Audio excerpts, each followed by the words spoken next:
Hello again and welcome to another episode of The Magical World of G. Michael Vasey. Well, those of you that know me know that I like collecting stories of the supernatural and the paranormal, and I do so at my website www.myhauntedlife2.com. That's TOO.com. And my guest today is an author who also shares my interest in the paranormal and has her debut novel out called Base Fear, Deadly Secrets, which you can get on Amazon. She's working on an entire series about various haunted and supernaturally troubled military bases belonging to the UK Armed Forces. Base Fear is the series name, and each individual book in the series will have its own title alongside that. So please welcome Samantha Fisher. The book is the first of a series, which hopefully will be a at least 6-part series. The series name is Base Fear, and every book in the series will focus on haunted or supernaturally troubled military bases. Most of them RAF, not necessarily sticking with the RAF though. There's a wide and varied number of bases throughout the world, Army, Navy, RAF, and most of them have their own stories. Why Armed Forces bases? Well, my husband's in the RAF and I've followed him around for about 15 years now. You get to see a lot of the country, a lot of different bases. And when you're speaking to other people within the community, you learn these stories, whether you actually seek them out or not. It's one of those things that the base security, they all have their tales of places that they won't go or places that they've been and these strange occurrences have happened. And military communities tend to be quite small. So everybody knows everybody. We all talk to each other and stories spread very, very quickly. Now, if I wasn't a collector of stories myself, I wouldn't have thought of bases as being good territory. But I have had a couple of very good stories submitted to me that involve bases. One which was about the black-eyed kids and was quite a scary story. Was interesting in the sense of trying to understand what the black-eyed kid phenomena might be, because how do you get into an armed forces base? It's not exactly a place that you'd expect young kids to wander into. They don't roll out the red carpet and welcome you. So tell me then, is this interest in the paranormal something that you've developed as a result of talking to people on these bases, or is it something that's always been with you from being a kid? It's always been there, really. I was always the child who wanted the monster toys. I watched Ghostbusters. I loved the Goosebumps series by R.L. Stine. It was something that I just seemed to be quite naturally fascinated by. My mother was very much into psychics, tarot cards. She loved horror as well. And growing up around that, I think it sometimes just rubs off on a child. Did you have any paranormal experiences growing up? As a young child, no. But then as I grew slightly older and I lived in a house with my mother and my sister and my grandmother, we would definitely have classified that house as haunted, I would say. There was a very unsettling atmosphere in that place. So much so that when my grandmother passed away, and her dying wish, if you will, was that my mother sell that house and not live in it. The estate agents, or the lady that we were assigned by the estate agency, she wouldn't go into the house alone. So if she had to meet clients, she wouldn't open the house and prepare the house for the clients. She would wait outside for the clients and she wouldn't go in until they were there. And she mentioned this to my mother. Obviously, my mother asked why, didn't mention anything that had happened to us in our time there. And her reply was, somebody watches me whilst I'm in there. So the feeling of being watched. It's a common, it's a common thing, but very unsettling nonetheless. Was it a cold house? Did it feel cold or? When I was a child, that house was very much my happy place. I would go with my sister and we would spend the weekend there with our grandparents. They were both very warm, very loving, very friendly people. everybody loved them. And so it was so strange that after my grandfather died and we moved in with my grandmother, suddenly the atmosphere in that house changed. However, we did have building work done.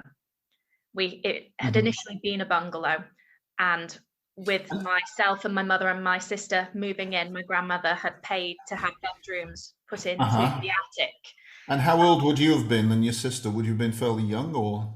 So when we moved in there, I was 9, but it didn't start immediately. It was obviously the building work took some time. It was very much after that had been done and everything had settled down from that, and we'd moved ourselves upstairs and we're all nice and settled into these lovely new bedrooms that had cost my grandmother an arm and a leg, that things just started to, I suppose, take a turn. Yeah, it's often adolescent kids that cause that, right? That if you watch films like The Exorcist, that's certainly what they will have you believe. I don't know if that was a factor of it, that the house obviously before had been occupied by 2 older people, and then suddenly there were 2 girls, adolescent girls in the house, or whether we woke something up by doing all of this work. I think when you go through adolescence, you're throwing off all kinds of energy that you're not really in control of, emotional Mm, energy, even sexual energy, to be honest, because you're going through those changes yes. and finding, struggling with becoming a woman or a man, but still being a kid, right? And I Mm, think that energy is basically like sustenance to entities that are around. They can yes. utilize and feed off that energy, and basically, in my case, I think they realized the more they scared me, the more of this energy I threw off, and so it became almost a self-fulfilling prophecy, right? Mm. What sort of experiences were they? Were they visual or audible or It what? sort of started off with the kind of thing that you could dismiss. Um, the thing that sticks out in my mind as being one of the first things to happen was that my sister and I, who shared one of the bedrooms, we would be lying awake in bed at night and we would hear the staircase creaking, very much sounding as if somebody was walking up the stairs. Now, we would sleep with the bedroom door closed for this reason, because if there was somebody out there, we didn't want to know who it was.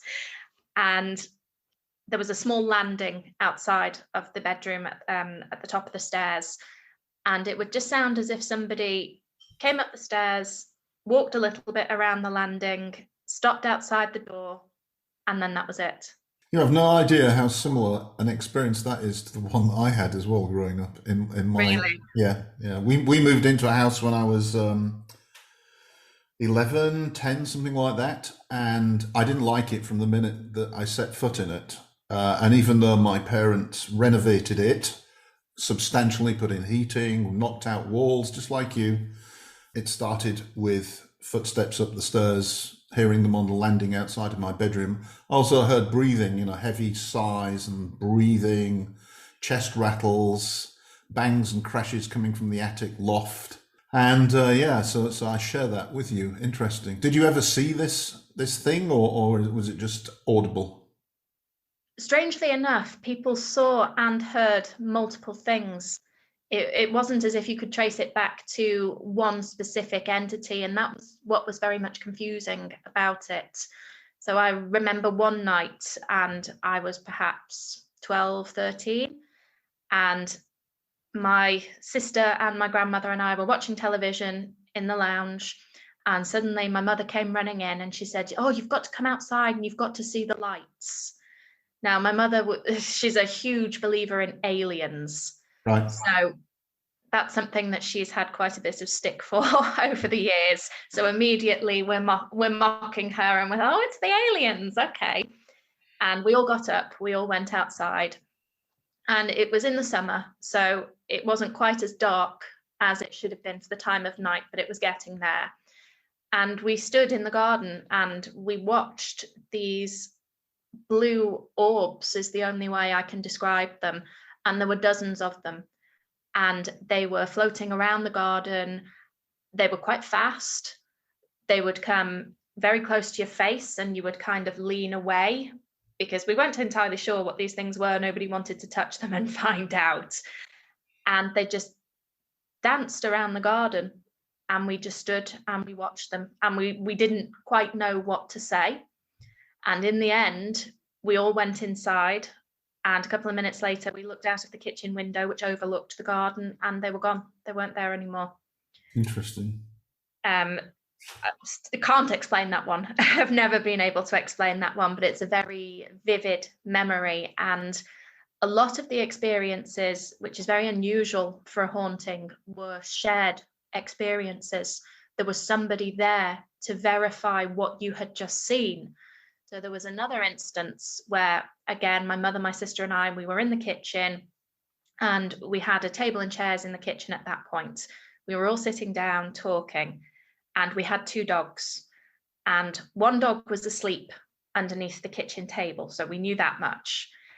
My mother heard, we all heard, scratching at the back door and a bark. So we assumed that the other dog was outside and somebody had forgotten to let him in. So my mother gets up, she opens the back door, and this black dog runs in. Now, we didn't own a black dog. The dogs weren't black. And the 3 of us saw it. We saw this dog run through the kitchen, up the hallway, which was quite long, and we lost sight of it because it was quite an extensive hallway with a small turn. So it went straight up the hallway, disappeared around the turn. Immediately, the 3 of us got up thinking somehow a strange dog has gotten into our garden and we've just accidentally let it in. So we got up, went down the hallway into the lounge where my grandmother was sitting with the other dog asleep on her knee. We're looking around for this dog, and my grandmother is saying, what are you looking for? We're saying, we're looking for the dog that's just run in.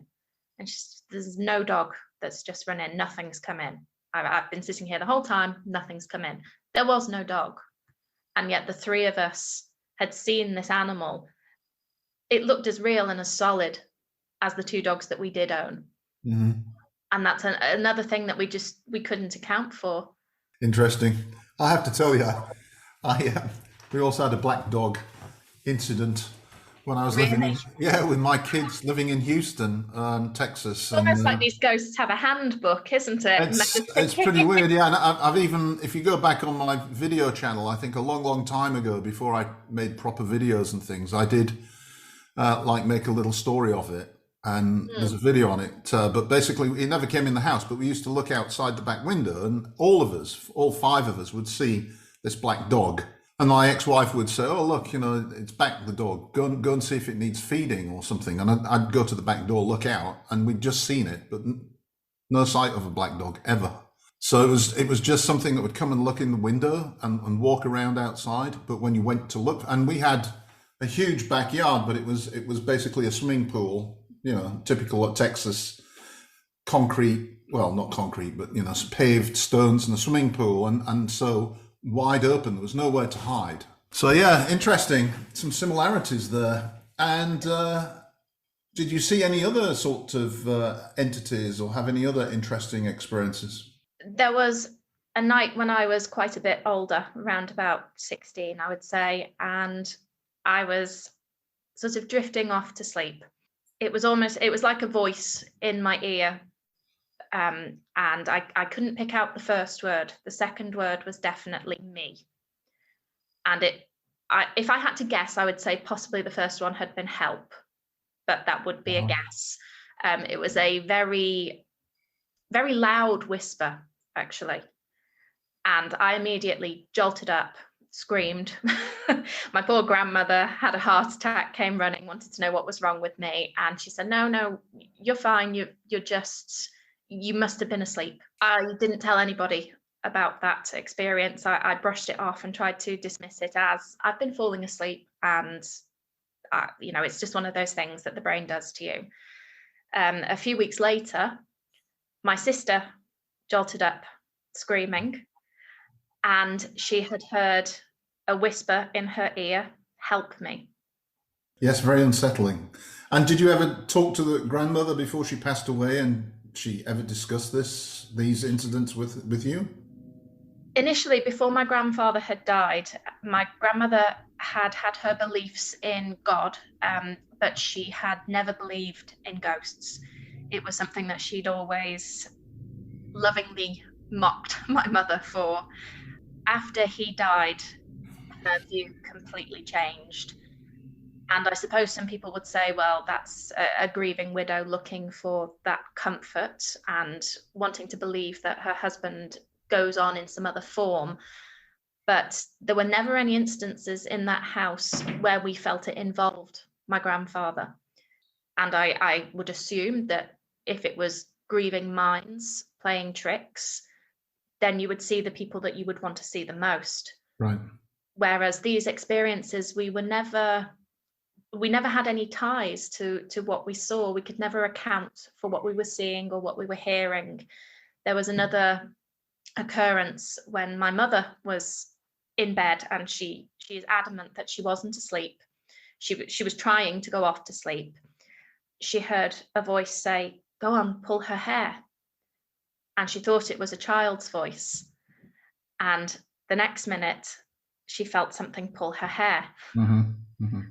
Now, I would have been out of that room like a flash, but she stayed, and she didn't turn around in her bed because she said she knew if she turned, she would see something, and she didn't want to.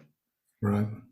So it just added another layer to it. We had these various these various spirits that we couldn't pinpoint where they were coming from. The land before had been farmland. There was a crossroads a short distance away.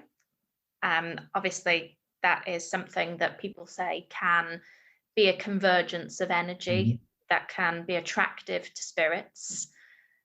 We had also had, when my grandfather was at home, he had been suffering from cancer.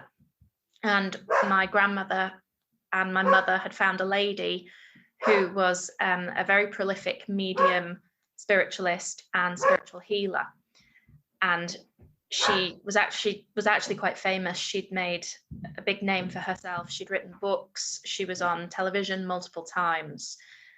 And they had had her to the house to administer what they would call spiritual healing to my grandfather. Whether having her there had also been a draw to any spirits that were in the area, I don't know. Mm-hmm. Yeah, I think sometimes the more you do, the more it attracts, but we may never know. No. So, in terms of the armed forces bases idea for the books, which are novels, right? They're fictional. They're not. They are, Yeah. yes. But I assume that you're using stuff you've heard or ideas that you've generated based on stories you've heard to sort of feed the imagination. Is that correct? The experiences that the characters have are very much from my own brain, but the creatures or the ghosts, the entities that they encounter, are ones that, according to the people on the message boards, are actually rooted in truth. So, give us a couple of examples of the kinds of creepy stories you've heard in relationship to armed forces bases. So my husband's first posting was a place called RAF Henlow in Bedfordshire, I believe. And it's a very small base in the middle of nowhere, really. And there were a couple of supposed hauntings there. So the first one was a gentleman who had been parachuting during, I think, World War II. And they had been testing parachutes. And unfortunately, this man had jumped and the parachute had not opened. And according to the people who worked in that particular hangar where this incident had happened, you could still, on occasion, hear this man screaming as he unfortunately fell to his death. There was also another story in that area about a little girl who the Military Provost Guard Service, the MPGS, who deal with the camp security. There were certain areas of the camp on one side that they didn't like to go to after dark, because so many of them claimed that they had seen a little girl with no face wandering around. I don't think there was an explanation for that one. The gentleman with the parachute, obviously, they knew where that had come from. They knew the root of the story. Yep. The little girl, that was a strange one. And obviously there's one or two famous extraterrestrial stories related to bases in the UK. Have you heard any good extraterrestrial stories as well? I actually haven't. My mother made me aware of one that happened, I think, in the early 80s, that was described as Britain's Roswell. Yes, that's the one I'm thinking a little of, bit before my time. I think it was a USAF base, wasn't it? Something and lights in the quite forest. Possibly. We do have a few US Air Force bases, and they are primarily staffed by USAF, but there is a degree of RAF personnel there as well. Mildenhall, I think, is one example. Lake and Heath is another. Yeah. They both have their stories. Mildenhall is actually the focus for books 3 and 4 of the series. You planned it you've planned it that scrupulously, have you?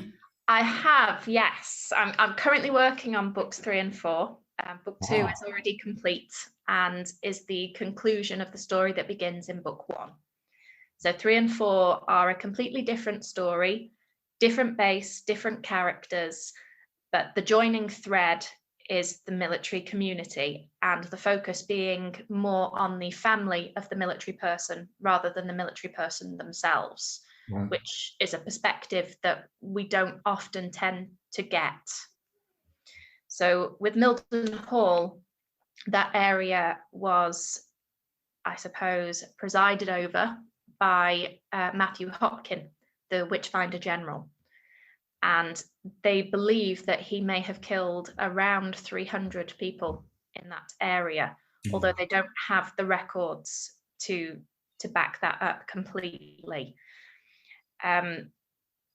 So Mildenhall's myth, legend, urban legend, I don't know what you'd like to describe it as, is a story about a lady who was accused of witchcraft.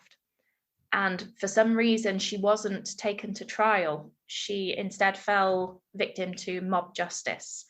And she was dragged from her house into the woodland and staked to the ground through the elbows and the knees with the branches from a yew tree, which apparently was done, in my research I found, because the yew tree was believed to be holy. And they thought that if they did that, then the body would not be able to get back up again because it wouldn't be functioning.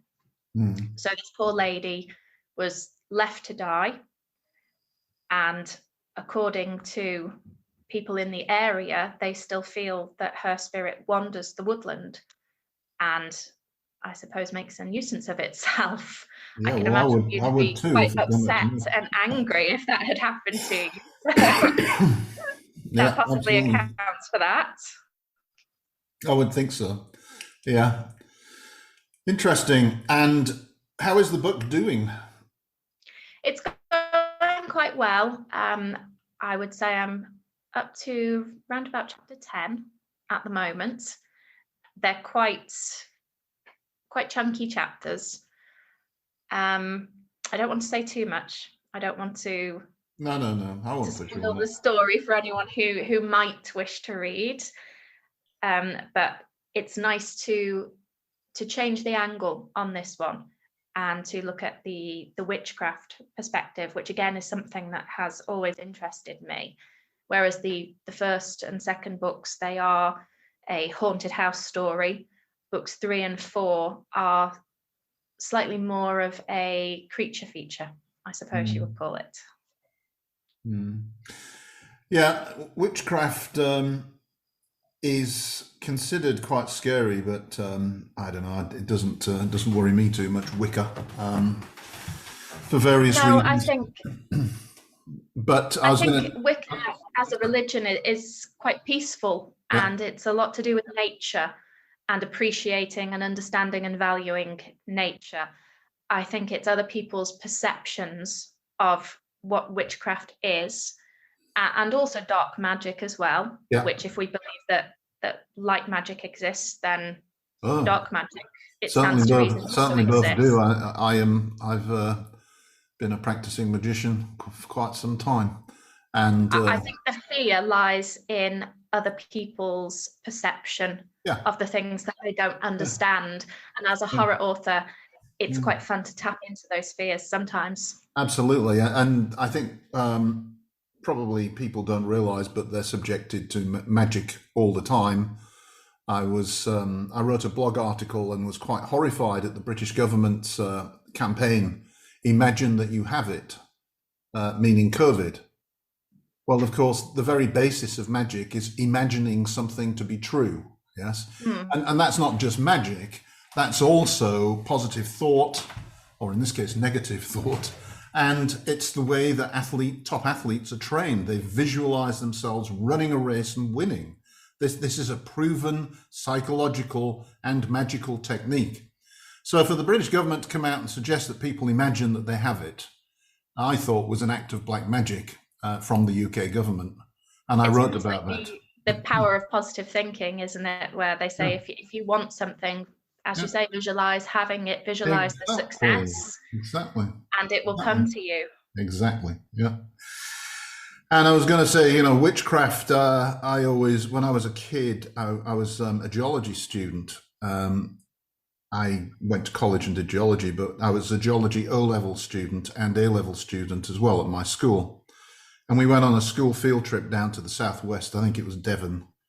And we stayed in this nice hotel for a week and tapped on rocks and so on and so forth. And one night, the hotel had a bit of a disco, and the teacher allowed us to attend the disco and even have a small amount of beer.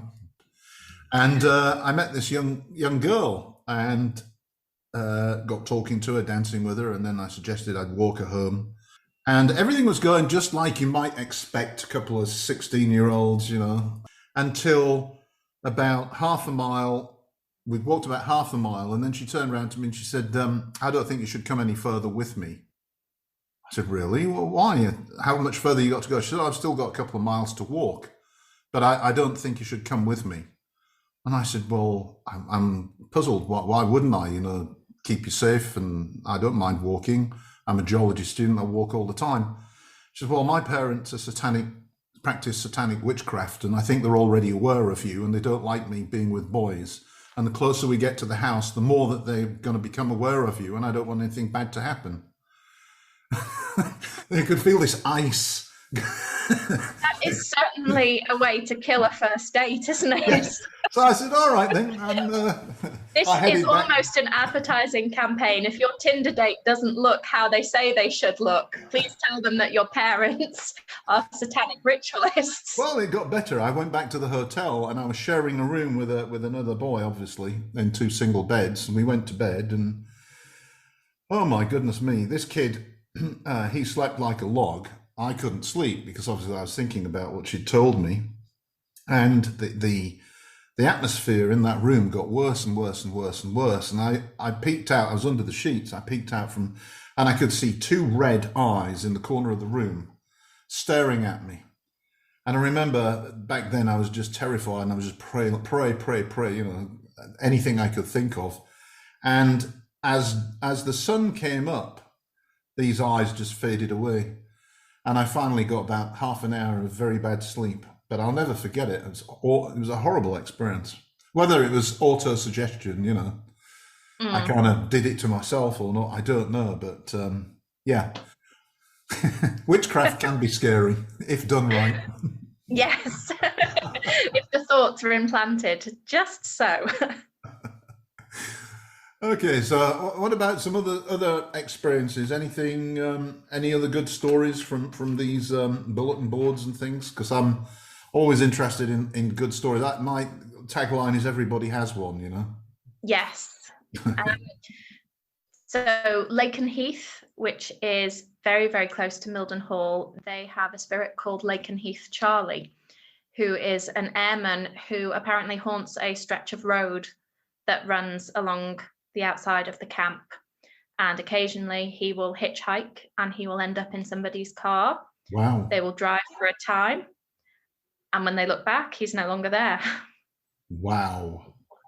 Now Now, that one, when that my one, husband and I visited, that one's interesting. sorry, when my husband and I visited the area, we did drive the road, and I was very much hoping for a hitchhiking experience. And sadly, I did not get one. That one's very interesting, and I think I've got a new book coming out next week as well with the same publisher as yours, and it's called Liminal People, and it's based on the idea that we all live in the same space but different wavelengths, and so we can only see the wavelength that we can see, and there's other creatures inhabiting the same space, and sometimes we're able to see them and they know about us and they feed off of us. And so this entity sounds very much like a liminal person.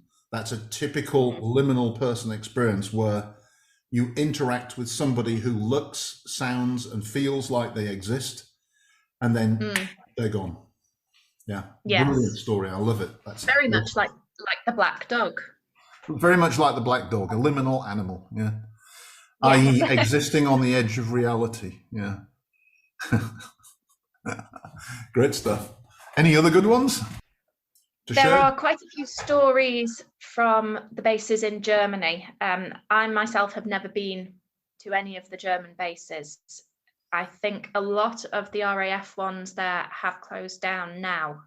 I think the majority of postings tended to be in the 90s and the noughties. Yeah. But I do have friends who were posted there, and I very distinctly remember one night sitting around with friends, having a few glasses of wine, talking as you do, and a lady telling us how she had lived in one of the German camps in the married quarters.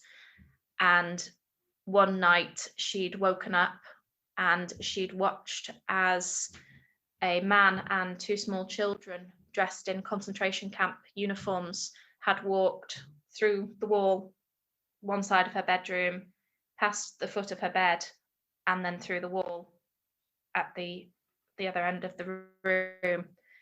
And she very much felt that the quarter she had had in Germany was an active quarter, that her children's toys would turn themselves on by themselves, that they had this feeling of being watched, but I don't think she felt it was a malevolent presence. I think she very much felt that there were people lingering who had been through something horrific, and she just wanted to live alongside them and let them know that they were remembered.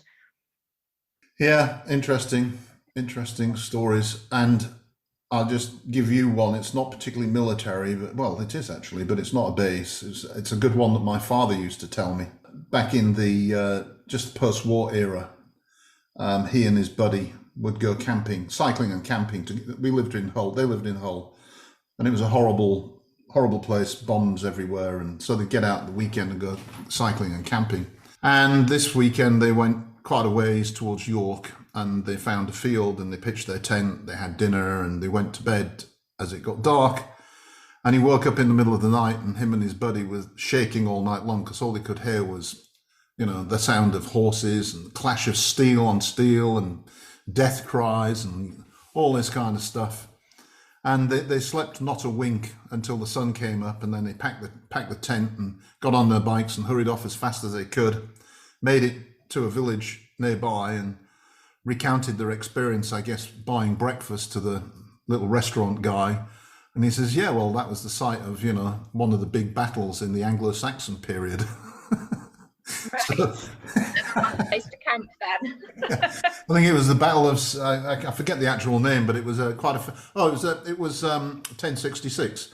It was Edward's battle with the Norsemen before he had to whip down to Stamford Bridge, Battle of Stamford Bridge. So they camped on the battleground of Stamford Bridge. Can you believe it? Right. Lovely. Well, I suppose they certainly got more than they bargained for. So, in terms of the books, how can people learn more? How can they buy your books? How can they learn more about you? So I have a small section on the Raventail Publishing website on the authors page. You can find me under SC Fisher. If you are interested in buying the paperback of the book or the Kindle version of the book, you can find those on Amazon. And if you subscribe to Kindle Unlimited, then it's covered inside that. Super. Do you have a website or anything, or? I don't at the moment. That might be something I explore in time. I am on Instagram, post a lot of pictures of food, but you can find me there at SC Fisher Author. And I also have a Facebook page, which is again SC Fisher Author, just to keep it nice and simple. Great stuff. Well, good luck with them. And Thank thanks you. for joining us today. And Thank you for having me. well, my thanks to Samantha Fisher. I wish her good luck with her series of horror novels around the common topic of base fear. And I hope you enjoyed this podcast. If you did so, as usual, I'd like to ask you to like, share, and subscribe wherever you found it. This is G. Michael Vasey saying, until next time, goodbye.